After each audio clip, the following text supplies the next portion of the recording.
UFC 318, Dustin Poirier versus Max Holloway just finished, and I'm going to break down the entire card, starting with the prelims, ending with the main event. I've got timestamps for all of the fights in the comments below. Let's get into it. First fight, we had Carli Judice versus Nicolle Caliari. This one was a really good fight. Carli Judice was the local Louisiana girl, and she did put on an amazing performance. Caliari came out super aggressive as the outsider, really storming in, threw a good knee and head kick out of the gate, but Judice had amazing footwork this whole fight, was able to keep it at range.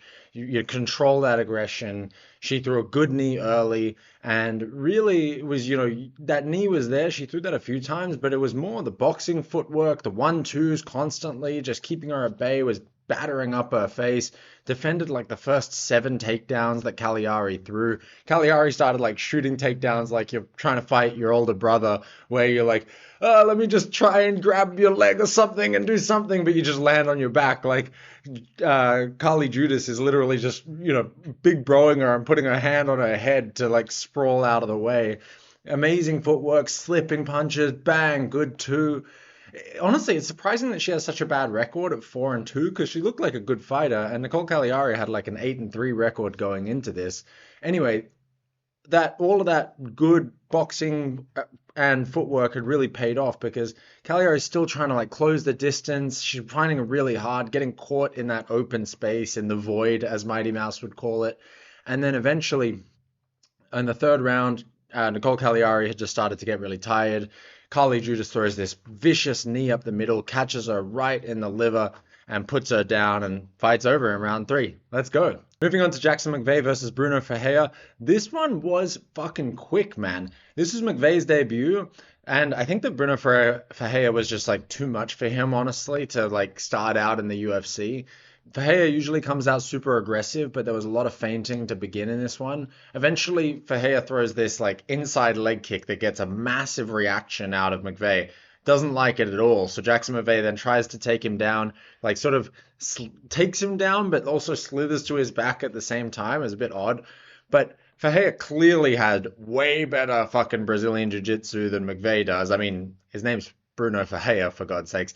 He looks like he's about to turn over and get on top of him, but Jackson McVey like stays on his back. Ferreira is able to stand up, keep McVey on his shoulders, shake him off, get onto mount. Looks like he's trying to sync up an arm triangle, but he's actually going for a straight arm bar. So he turns over, gets the arm bar, fucking gets a tap. Like, it was about 1.5 minutes of feinting, and then as soon as it went to the ground, it was like within another 1.5 minutes, Brunno Ferreira was able to tap McVey out. Clear mismatch in the grappling there. Moving on to Ryan Spann versus Lukasz Brzeski. Man, this card is starting out great. All finishes so far. So Ryan Spann, this is his heavyweight debut. He gets a takedown early. There was a little bit of striking at the start. It looked like Brzeski was maybe getting the better of the striking exchanges, but nothing enough to really make a decisive claim there. But Ryan Spann goes for this beautiful double leg, gets him down. It looks like he's able to get an arm triangle pretty quickly, but then Brzeski's able to get guard back, and then Ryan Spann literally just cuts through that guard, gets back to mount, shows the lack of wrestling that these heavyweights have. It gets into mount super quick, goes for another arm triangle, but Brzeski starts to turn over, and so he, throws a few hammer fists onto him. As Brzeski's trying to get out, Ryan Spann grabs the front headlock, pushes him up against the cage, turns it into like a standing guillotine, and ends up pushing him down into the cage. Very John Jones, Cyril Gane style to get the tap.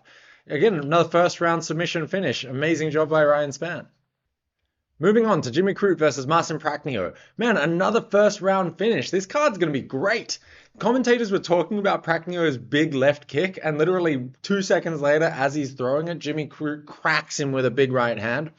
It does look like Prachnio has the better striking, so Crute basically takes him down pretty quickly, goes for a double leg, gets him against the fence, gets his hands locked together, gets the completion.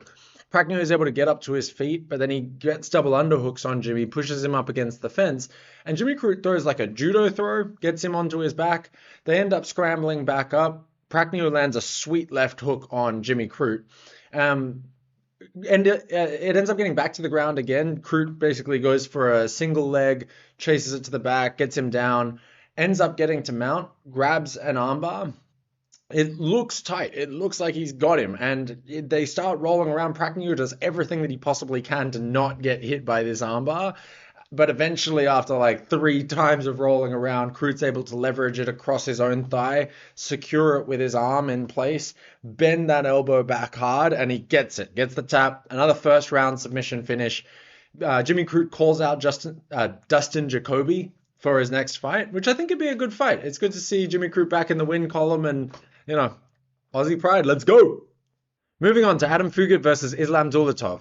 Man, these early prelims have been awesome. 5 early prelims, 5 finishes, 4 in the first round. Dulatov apparently is like a male model, and I guess he does pretty well from it because he just bought his second Lambo, is what the commentators were all saying before the fight. He has crisp striking too. He lands a strong right early. Fugitt lands a few good leg kicks in return, but Dulatov lands another big right hand, so Fugitt decides to try to take this into the grappling realm. Basically just holds Dulatov up against the fence for a bit. Dulatov ends up getting free, throws a 1-2 that comes up a bit short, but then a knee to the body and a knee to the head that land clean. Dulatov looks very calm and focused throughout this whole fight, lands a couple more good punches. Fugitt goes to grab a single leg but can't really make much of it, so he holds Dulatov up against the fence some more. Dulatov ends up breaking free again, lands a 1-2 and starts smirking at Fugitt. Fugitt then lands a leg kick that was pretty clean as Dulatov's coming in for the one. Fugitt then lands a leg kick as Dulatov's coming in for the 1-2 that actually makes Dulatov trip, but somehow the 1-2 still lands. Crazy. Fugitt's now feeling a bit confident. He's landed that leg kick. I think he starts to smirk himself, and they're sort of talking to each other a little bit. Fugitt goes for another leg kick. It gets checked hard. And then 2 seconds later, Dulatov lands this beautiful check left hook that puts Fugitt on his ass and then comes down to land a few more shots. The first shot puts Fugitt out, and then the next 2 literally wake him back up. Like, as the referee comes in to stop it, he's like woke him back up from getting hit a couple more times. But crazy good fight. This Dulatov guy he's 12-1, 12 wins, 12 finishes. So he'll be an interesting one to watch. Again, 5 early prelims, 5 finishes, 4 in the first round. I really hope that this stays for the rest of the card because this card is a banger so far. Moving on to Ateba Gautier versus Robert Valentin. Another first round finish. Holy shit, man. Gautier is from Cameroon and he legit looks like the middleweight version of Ngannou. He also hits like Ngannou. In the first 30 seconds, he'd already landed multiple bombs, sent Robert Valentin flying around the fucking octagon. And the next 30 seconds, he lands another big one and a knee that are huge. Valentin then waves Gautier on to continue coming at him, which is a big mistake. Because in the next 30 seconds, Gautier lands a big right hand that puts Valentin on his ass, throws a couple more shots just to finish the show, and Herb Dean waves it off. This guy looks terrifying for middleweight. Don't get me wrong, Valentin is 11-5-1, so he's probably a bit of a can. And I don't know how much that Ngannou berserker style is really going to work against the top level middleweights, but I'd be interested to see who they put him up against next and see if he can keep this streak going. He hits like a fucking truck, man. Moving on to Francisco Prado versus Nikolay Veretennikov. Now, our streak had to come to an end. This one goes to decision, but this was a very entertaining fight, mostly because of the fact that Veretennikov is fucking retarded, man. This guy has the worst fight IQ I think I've ever seen. He actually was looking pretty good. The fight starts, Prado lands a right hand as he gets a takedown. Veretennikov tries to squeeze a guillotine that he doesn't really have, so he's just gassing his arms out and keeping Prado on top of him. His corner's yelling at him to actually let it go, but Prado ends up working his way to Veretenikov's back. Veretennikov somehow able to shake him off, gets on top.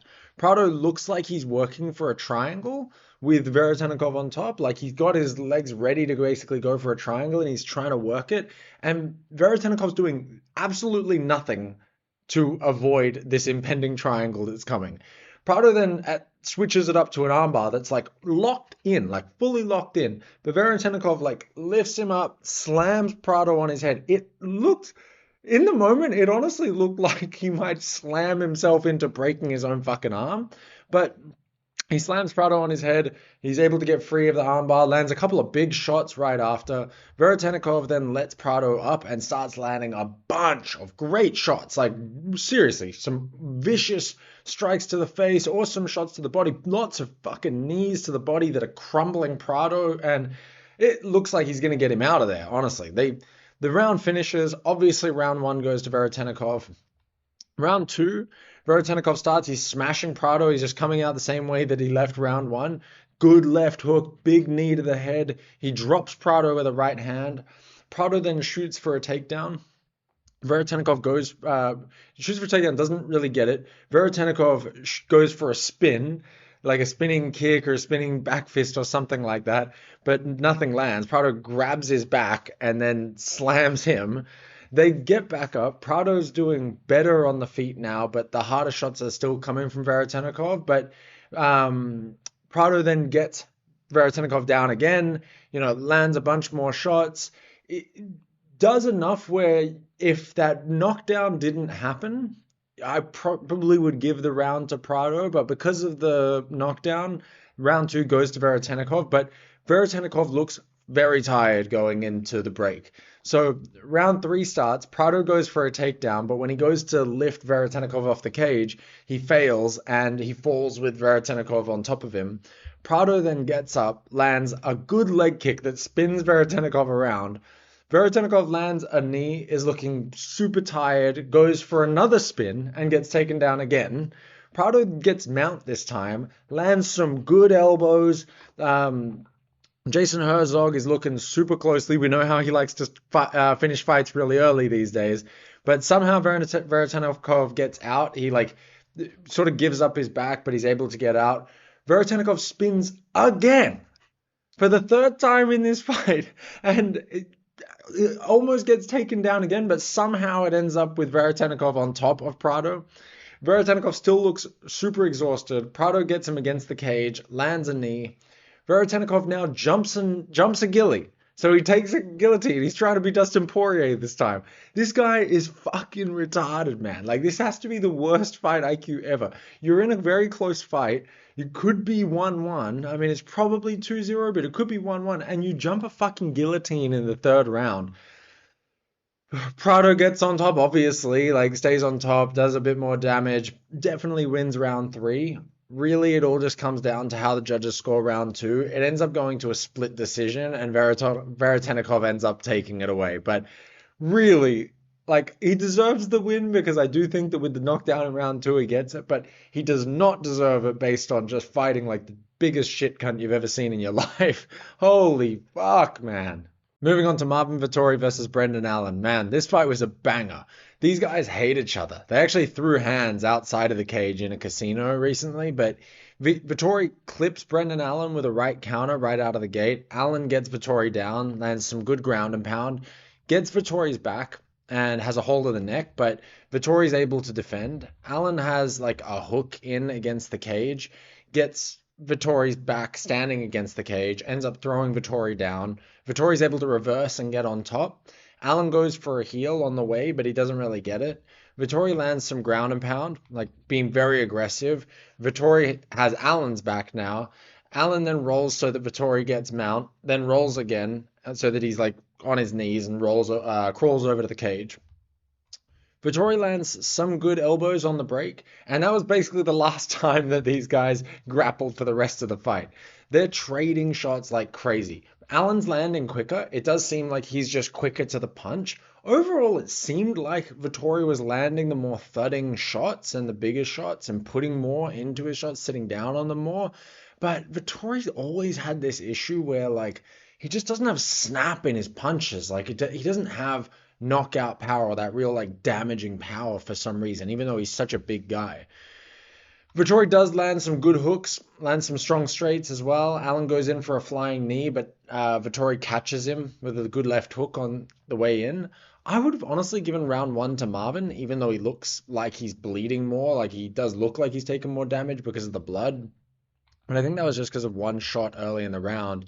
Anyway, I would have given round 1 to Vettori. Round 2, these guys are just trading shots literally for the first 2 minutes, and it's no one's winning. They're just both trading pretty equally. Then Brendan Allen lands like a stinging right hand that gets a huge reaction out of Vettori, follows it up with a clean shot to the body. Vettori's landing more after that, but Allen keeps doing this thing where he'll hit Vettori and then point at him, do that like Dustin Poirier thing that he did when he pointed at Conor McGregor after he, cracked him that first time in their rematch. But then he'll get cracked immediately back by Vettori. I do feel like the constant trying to aura farm in front of the hometown audience helped the judges with this one, but honestly, round two is a tough round to score. Without that stinging shot, I'd have given it to Vettori, but I probably give it to Allen because of that big shot that got a big reaction. In between round two and round three, Vettori's corner is telling him that he needs a finish. Round three starts. Allen is coming out cleaner in this round. He's landing some clean shots, still pointing at him after he catches him. I'm honestly finding it really annoying because I don't feel like he's landing the best shots, and then Vettori still catches him right back afterwards, and you can tell that Vettori just wants to fight. Vettori is definitely wearing the damage more. On his face, it looks like he's taken more damage, which I guess you have to just assume that he is, but it just seems like he's sitting down on his punches so much more when he hits Allen. Anyway, Allen's definitely winning this round. Both guys seem like they've been a bit less active, although the stats do say that Vettori's been landing more across the fight. Again, it's just he's wearing the damage more. Allen eventually points at the ground, does the, Max Holloway points at the ground. Vettori nods, goes, yeah, let's do it. Vettori's landing some good shots. Allen lands a good knee and then takes Vettori down, so I guess so much for pointing at the ground. Vettori immediately gets back up, and they do throw as much as they can for the rest of the fight. Again, Vettori's showing bigger reactions to the punches that Allen throws. On top of Allen aura farming every time, like Vettori's also making big reactions every time he gets hit. So I'd probably give round three to Brendan Allen. Round two would have been close to me, and I'd probably give round one to Vettori, although he was wearing the blood. But two judges gave it 30-27 to Brendan Allen. One judge gave it 29-28. So, yeah, I mean, it's just one of those things where I guess when you're bleeding a lot more and your face looks like it's wearing the damage, it's hard. I wonder, how do you like measure damage exactly? Like, reactions is definitely a big part of it, but I feel like Vettori could have been causing a lot of brain damage there, but Moving on to the final fight of the prelims, Phillips versus Vinicius Oliveira. This was a weird fight, man. Phillips right out of the gate lands a great straight right that cracks Oliveira in the first 10 seconds. There's a lot of movement in this first round. Oliveira starts like walking Phillips down, but isn't really landing anything. Phillips has good head movement, so he's making Oliveira miss and then hitting him. They get into a clinch. They're sort of trading a little bit there. Oliveira lands a good kick to the body. They trade some punches. Phillips lands a good knee to the head. Both guys are swinging, but nothing's landing clean towards the end of the round. Oliveira then starts like throwing some heat towards the end of the round to try and steal it, but again, nothing really lands clean. Round one goes to Phillips for sure. Round two, Oliveira, about 30 seconds in, lands a 1-2 counter that drops Phillips bad, rocks him really hard. Follows up with some good kicks to the head. Phillips wisely goes to grapple. Even though he ends up on the bottom, he's still able to clear his head. Oliveira then lands some good ground and pound. They get up. Oliveira cracks Phillips with some big winging punches. Phillips clinches up going for a takedown, and Oliveira just shrugs him off. Oliveira starts stalking Phillips with his hands down, just mugging him hard. This is where it gets weird. He landing good shots, but he's literally just walking down the whole time, like staring at him, like mean mugging him, hands by his waist, doing nothing. Not doing nothing. He's throwing the fucking kitchen sink at Phillips, but just no guard up, no defense whatsoever. Phillips throws a spinning back kick that whiffs. Oliveira ducks straight under it. Oliveira is walking down Phillips with absolute disrespect on his face. Phillips tries to grapple, but Oliveira ends up getting him down again. A little bit more ground and pound. Oliveira gets round two for sure. Round three, Oliveira lands a glancing head kick. He then frames Phillips' face, sort of looks like he's grabbing him by the throat, but then lands a hook to the body. Almost fucking spill water everywhere. Lands a good hook to the body. Phillips is trying to throw something back at Oliveira to get him to stop coming forward, like just anything to get this pressure to go away, but he can't throw anything to get any respect. Oliveira lands a couple more good rips to the body, lands a good leg kick. Phillips lands a good spinning heel hook. Phillips also lands a good right hand, but Oliveira just eats it. Like he's literally Vinicius Oliveira is coming in, and Phillips like fucking get this guy to fuck off, bang, and Oliveira's just like, yeah, whatever, dude. Keeps walking him down. This round is definitely closer, but with Oliveira just walking Phillips down the whole time and aura farming, the optics obviously go his way. Oliveira then lands a few good shots on Phillips against the cage, and that's basically the round. And yeah, it goes 29-28 to Oliveira. So pretty good prelims, honestly. Like fucking 6 finishes to start the card, and then a few, good scraps as the 3 ones that go to decision afterwards. I'm excited for this main card. Let's see how it goes. Moving on to the main card, starting with Michael Johnson versus Daniel Zellhuber. This was an interesting fight. Zellhuber and Johnson basically start the round by kicking at the same time, and then Zellhuber slips to the ground. Johnson follows him down, and as Zellhuber goes to kick him off, he catches his shorts and they rip. So Michael Johnson literally rips the rest of his short sleeve off. And between rounds they had to change it, but the round is fairly even, although Michael Johnson is looking very quick.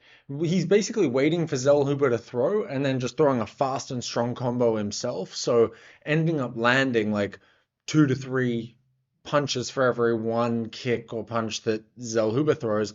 And realistically, all Zellhuber's doing is just spamming kicks to keep him at a distance. Michael Johnson lands a groin shot, and so they take a quick break for a second, but after that, Zellhuber goes right back to just throwing high kicks, body kicks to keep him at distance. And honestly, most of the kicks were just getting blasted into Michael Johnson's arms as he blocked them. Close first round, but I give it to Michael Johnson. Second round comes out, and Michael Johnson seems like he's throwing a little bit less this round. Zellhuber keeps throwing those kicks at will. Johnson then lands a stiff straight left. He goes right hand and then a straight left that drops Zellhuber. He follows Daniel Zellhuber to the ground and then lets him up because the ground, it's just he's not getting what he wants there. So lets him up, lands a good 4-punch combo. Zellhuber just keeps throwing these kicks, man. Literally, this is the fight, but MJ just keeps blocking them. Daniel Cormier is frothing for the kicks, and I'm sure it is hurting Michael Johnson's arms, but the punches that MJ lands are way better, especially on the judges' scorecards. So round 2 goes to MJ. Eric Nixick is telling Daniel Zellhuber, we need to finish him in this round. He's also been telling him, after the head kick, you got to start throwing stuff up the middle, like a knee or a front kick. So he does a bit more of that. He's spamming head kicks even more than usual, kicks up the middle, knees, side push kicks, everything with his legs, not really throwing many punches. MJ lands a couple of good combos, but is finding it harder to get in with all of this activity. There's a good head kick followed by a straight right when MJ comes in for Zellhuber. I'm actually surprised that wasn't a combo that he was doing more of, because maybe he didn't expect that Michael Johnson was going to be able to just close the distance or would be so reactive. But that straight right after the head kick seemed like it was perfect to hit Michael Johnson. Towards the end of the round, he then blasts 3 head kicks in a row that all get blocked. And Michael Johnson goes for a takedown. Zellhuber's able to basically stuff it. Round 3 definitely goes to Daniel Zellhuber, but it goes 29-28 to Michael Johnson pretty clearly, honestly. Moving on to Dan Ige versus Patrício Pitbull. This one was a pretty boring fight, honestly. There were some good moments, but overall, Pitbull's just a slow guy. And, I think they both have a lot of power, so that's probably why it ended up being this way. Basically, round 1 starts, Ige lands a punch to the body. They both come crashing in, but miss. This really just feels like either guy could probably sit down on a punch and end it. Pitbull ducks under a punch, grabs the single leg, moves to the back, and slams Ige. Ige gets back to his feet, but Pitbull still has a hold of his back, so he slams him again. Ige then switches and gets his back against the fence. Pitbull has him in a front headlock position, but nothing really happens. They just sort of sat there for close to a minute. Crowd's booing. A referee's going to stand up a front headlock position, which is sort of crazy. They end up standing up themselves, and Ige throws a decent elbow on the break. Ige throws a calf kick, and Pitbull tries to blast a right straight that gets blocked. Pitbull lands a sort of flying knee. I mean, these guys are midgets. It's flying knee is crazy. But Ige goes for a spinning wheel kick that misses, and round one probably goes to Pitbull, but the crowd is booing. Like, you just, even though it wasn't like it was a lay and pray round or a super stalling round. It's just like there's not really much activity happening. Round two, Ige opens up with a head kick that gets blocked, right hook that sort of gets around the guard, another head kick that misses. Pitbull throws a body punch and then a punch to the head, but Ige throws a combo in return that lands a bit better. Ige lands some good shots. Pitbull's just not really throwing enough, but then he lands a straight right that hurts Ige on the way in and puts him to a knee, and he starts pouring it on. Now, this is when Pitbull actually starts to become aggressive. When he hurts guys, he'll start really ramping it up. And so he does. He's landing a lot of powerful shots. I would have loved to have seen more of that out of Pitbull, but, it is what it is. Then Ige lands like an elbow and an uppercut in the middle of this whole exchange. So, a couple of shots, but, Pitbull probably landed about 15 good shots. They're trading for a bit, and then Pitbull blasts a double leg, has side control. He's trying to get mount, but Ige has a butterfly in, so like one of his legs hooked in. Pitbull lands some shoulder strikes and an elbow to the kidney, and to basically finish up the round. Round two obviously goes to Pitbull. Round three, Ige gets given some urgency from Eric Nicksick. So Eric Nicksick also coached Daniel Selhuber and had to have the same type of conversation happen, but Ige comes out, he's a bit more urgent, he lands a punch to the body, lands a big head kick that drops Pitbull and follows up with like some more shots and elbows while Pitbull's trying to take him down. Lands a good left hook, Pitbull then takes Ige down, Ige's able to get him off pretty quick. Ige lands a groin shot, sort of. Ige, they paused for about 30 seconds because it didn't really hit him in the groin. It sort of hit him in the lower end of the stomach, but maybe the base of the foot touched the top of fucking Pitbull's dick. Sort of felt like Pitbull was angling for a bit of a rest. Ige's now picking up the activity a lot more. Pitbull goes for a shot, but Ige defends it pretty easily. Pitbull lands a right hand and a couple of jabs. Goes for another takedown, has Ige against the fence. Now it feels like he's stalling a little bit, but, he was going for the takedown. He just can't get it. Ige goes for a head kick. Pitbull catches it and uses it to take Ige down, and then they end up in this, like, weird leg entanglement, and Ige's sort of above him, so he's throwing some shots that aren't really doing that much, and, Pitbull's down here, like, and that's basically how they finish round three. So it goes 29-28 to Pitbull. Not the most exciting fight in the world. Honestly, the prelims were way more exciting than the main card has been so far, but, we still got 3 more fights to go. Let's see how this goes. Moving on to Kevin Holland versus Daniel Rodriguez, and this was a fucking banger of a fight, man. Kevin Holland fumbled the finish, fumbled the bag, dude. Like, I'll get to it, but look, they start out, both guys coming out super active. D-Rod's putting pressure on. He gets Kevin up against the fence, but Kevin's able to reverse it and push him up against. Kevin ducks under a punch and shoots a double leg, but D-Rod's able to stuff it. Both guys throw in powerful shots, but nothing lands super clean. D-Rod lands a decent inside leg kick. Kevin lands some good punches, good side kick from Holland. D-Rod's pressuring Holland and throwing combos, but Holland rolls with it. D-Rod catches Holland with a shot on the way in that actually stumbles Kevin. They're trading back and forth, but it seems like D-Rod is getting the better of the exchanges. Kevin lands a few shots at the end of the round. Both guys actually landed exactly 32 significant strikes in round one. Close round probably goes to D-Rod. Round two, they're trading at a distance, and then out of nowhere, D-Rod lands a powerful 1-2 with Kevin coming in that, it wasn't a 1-2, it was like a left hook that completely fucking stuns and then drops Kevin Holland. Holland seems a bit out of it. D-Rod follows him to the ground and then lets him up, puts the pressure on, hurts Kevin Holland again and drops him, follows Kevin down, pins one of his arms, and does some ground and pound. Nothing huge, but is hitting him. Meanwhile, D-Rod's corner is yelling at him like 1,000 times to let Kevin Holland stand up. So eventually D-Rod lets Kevin back up. Kevin throws a couple shots while D-Rod is winding up. Kevin then ducks under D-Rod's shot and lands a beautiful double leg into side control. I never thought we'd see the day where Kevin Holland started really implementing some wrestling, but he's got it. He throws some good ground and pound from side control. As D-Rod's coming up, Kevin Holland goes for a standing das. D-Rod gets out of it pretty easily, lands some strikes. Kevin Holland goes for another takedown, but it gets stuffed. In the last seconds of round 2, Kevin goes for like a flying knee at the end of the round. Round 2 obviously goes to D-Rod. Round 3, they're trading back and forth, and then Kevin Holland drops D-Rod bad with like a left hook, right hook, uppercut combination. D-Rod gets back up, and Kevin hurts him again bad with some more shots. Like, really bad. He then has a tie clinch, lands a flying knee from the tie clinch. Kevin Holland has so much time to work with at this point. He has like literally half a round to go. So it's like, you can probably get D-Rod out of here. Kevin then lands something else that makes D-Rod look like he's out on his feet. I think it was a right straight, and literally fucking D-Rod's like, what the fuck did I just get hit by? Somehow, from that, D-Rod gets on top of Holland into guard. Kevin Holland has his legs around his like neck and shoulder, looking like he could probably lock up a triangle or work towards a triangle.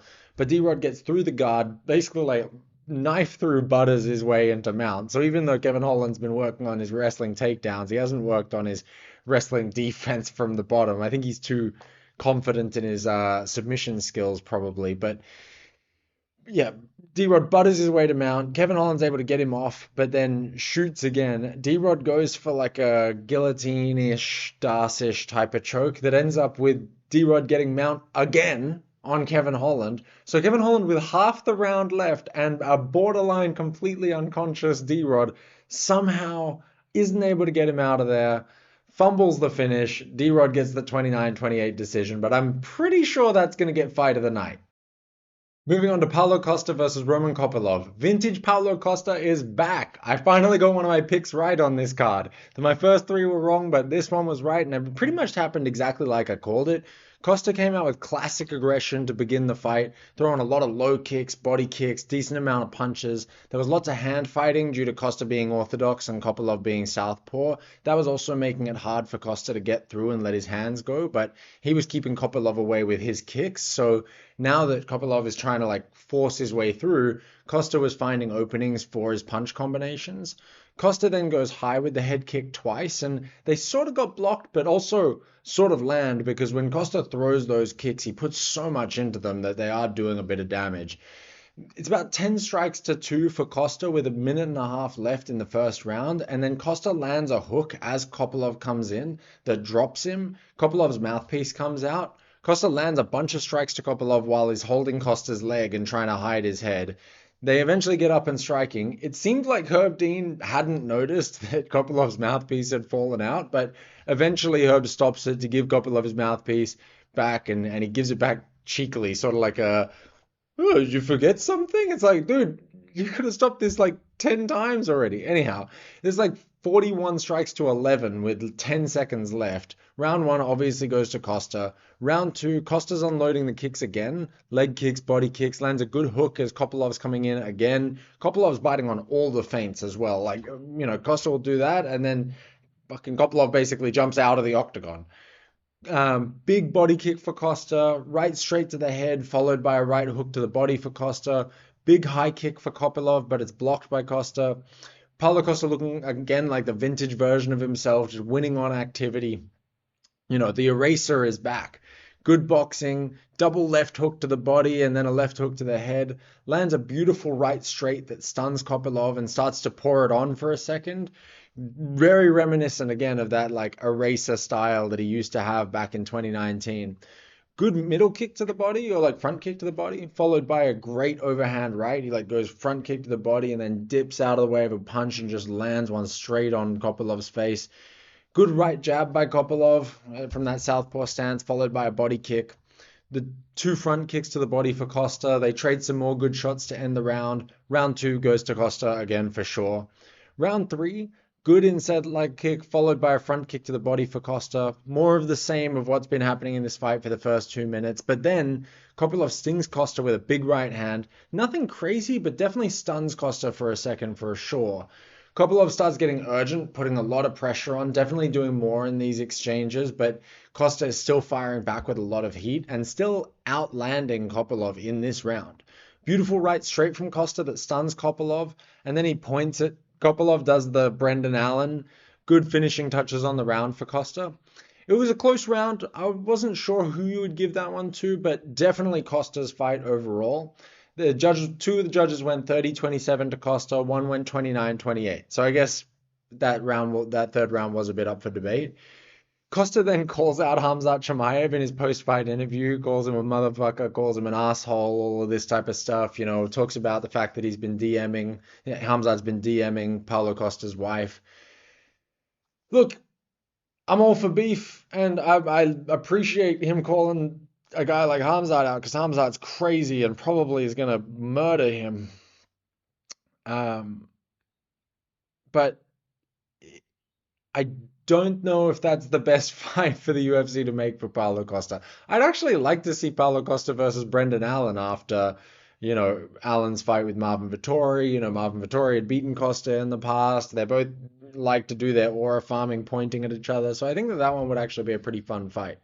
Moving on to the main event, Dustin Poirier versus Max Holloway. This was a war. Dustin starts the fight by doing the usual hiking up his shorts twice. Holloway starts throwing way more kicks than in their last fight, like leg kicks, stomps to the leg, body kicks, head kicks. He then drops Poirier twice. The first one is a left hook, right hand, and then just in swarming him afterwards, he drops him again. He throws a jumping, spinning back kick. The straight rights are getting through for Max. Everything seems like it's landing. There's a good knee as Poirier's coming in. Max basically just looks like he has his rhythm dialed in. He has that same really super focused look that he had against Gaethje. Poirier lands a couple punches, but not really getting anything off, missing lots and looking a little distracted. Round one obviously goes to Max. Round two comes out, and Dustin comes out way more aggressive in this round. Decent combination for Max, but a couple of strong shots have gotten through for Poirier. Good knee for Poirier, good body kick for Max. Right, left, right, stumbles Poirier bad. He has the chicken legs going on for a second. Max follows up with a big combination. Poirier shoots for a takedown, and Max has his back, lands some punches, and briefly looks for a choke.